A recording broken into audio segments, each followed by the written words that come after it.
Hello you, what's up guys? So for today's video is gagawa tayo ng DIY na bike stand natin dire goy.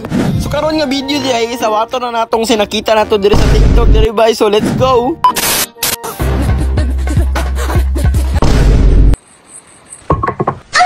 O dire giandam na akong kahoy dire guys no. Kaya ato na ni siyang langsangon para mag-ready na ta sa tong bike stand dire choy. So pagkakaroon, gigitaon na natong tiil sa tong bike stand diri go. Tuluan ta mo sa next process ani para di inyo malimtan. First is hold the martilyo and the second is hold my hand. So diri is gusto ko daw ginakor na siya no para ma 1 feet na siya o diretso na ni siya stand na to doy.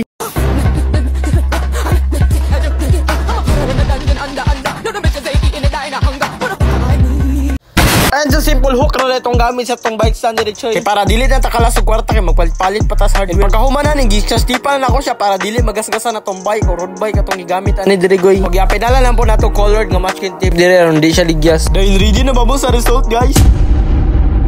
And let's go. So ito na yung result ng bike stand natin dito guys no. So pagpasensyahan namin hindi maganda masyado yung angle pero mas maganda yung bike stand dyan guys. Kita nyo naman nakadalawang bike stand na tayo pero DIY yung gamit yung isa. So thumbs up this video if nagustuhan nyo yung DIY natin sir. So sound check natin guys.